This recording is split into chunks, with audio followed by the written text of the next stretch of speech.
Several U.S. House Democrats petition colleagues to join yes side on crypto bill. Crypto market structure bill FIT21 is set for a vote on Wednesday, though its chances in the Senate remain uncertain. 8 House Democrats signed onto a memo arguing in favor of a largely Republican-driven bill to establish U.S. regulations over the crypto markets. The U.S. House is set for a final vote on the first major crypto legislation, and approval would send it to a murky fate in the Senate. The U.S. House of Representatives is on the verge of a vote on Wednesday that is widely expected to approve comprehensive cryptocurrency legislation with bipartisan support, a major milestone for the industry, and several Democrats there are pushing their colleagues to vote yes. At least 8 House Democrats were vocally supporting the Financial Innovation and Technology for the 21st Century Act FIT21, and they may recruit more, according to a memo shared with CoinDesk by a congressional aide. At this point, the bill is scheduled for floor discussion and a vote later in the day on Wednesday. As Democrats, we feel this is a crucial opportunity to regulate the digital asset markets, the 8 lawmakers wrote in the internal memo Tuesday, asking support from their colleagues. This should not be a partisan issue, according to the lawmakers, including Reps. Wiley Nickel-Dien,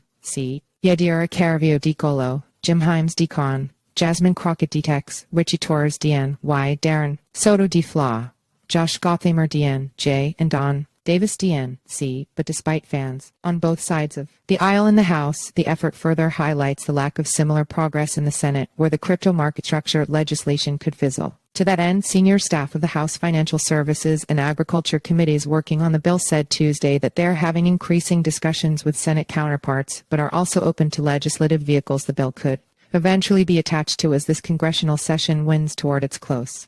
What we want is to have a substantial vote total this week in the House that will show momentum, said Rep. Patrick McHenry RN, C. The chairman of the House Financial Services Committee, who has shepherded the bill in the retiring lawmaker's final months in Congress. He lamented to reporters on Tuesday that the effort that was meant to happen almost a year ago was delayed this long. We're now in May of an election year. Still, he said his fellow lawmakers now have an awareness of the existence of crypto voters, too, and that is supportive of our efforts. FIT21 would establish a clear framework for digital assets in the U.S., identifying where and how each token and exchange might be regulated. It establishes consumer protections, disclosures, and addresses the use of crypto and illicit finance. The vote on the bill represents the first time such a comprehensive piece of crypto legislation has reached a final decision in either chamber of Congress. The Democratic advocates made a case for stepping in to police the crypto markets, where the leading businesses are waging a multi-front legal battle with the Securities and Exchange Commission second over how much authority that regulator rightfully has. The lawmakers also argued that the U.S. is falling behind other jurisdictions that have already instituted rules for the industry. Roughly 20% of Americans have invested, traded, or used crypto, so it's not going anywhere, according to the Democrats' memo. Meanwhile, Congress hasn't passed legislation to usher in this new generation of Internet technology responsibly. The House's digital assets legislation isn't yet facing any White House promises for a veto, unlike the recent vote in the Senate that saw a large number of Democrats join all the Republicans to approve a resolution to reverse and second crypto account policy. Staff Accounting Bulletin No.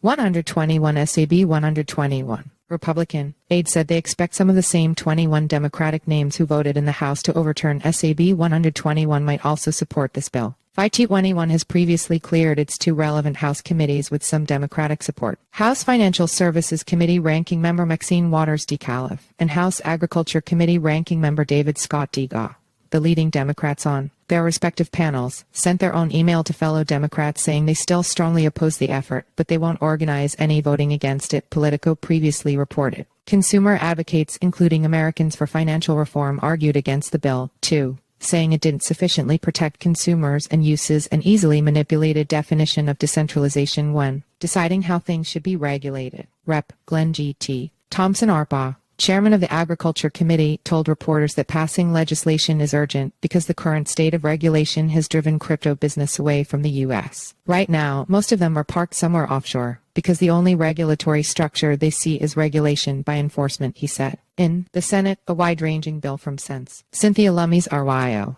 and Kirsten Gillibrand DN Y is currently the closest equivalent to FIT21, and the House aide said that talks are underway about the topics on which those bills find common ground. Ration Colbert, head of policy at DYDX Trading and a former legislative assistant to Sen. Cory Booker DN J, noted that the bill has been working its way through the House for a year and a half. for the Senate to take this up, starting with the committee process to go through, that would be needed to really consider this bill in full, he said. So unfortunately, I think that there's not a great chance of Senate consideration this Congress. One of the key components to iron out would be funding the Commodity Futures Trading Commission, which would have a much more significant and defined role in policing the crypto spot markets but currently has a tiny fraction of its sister agency's budget. Nick Heilish contributed reporting.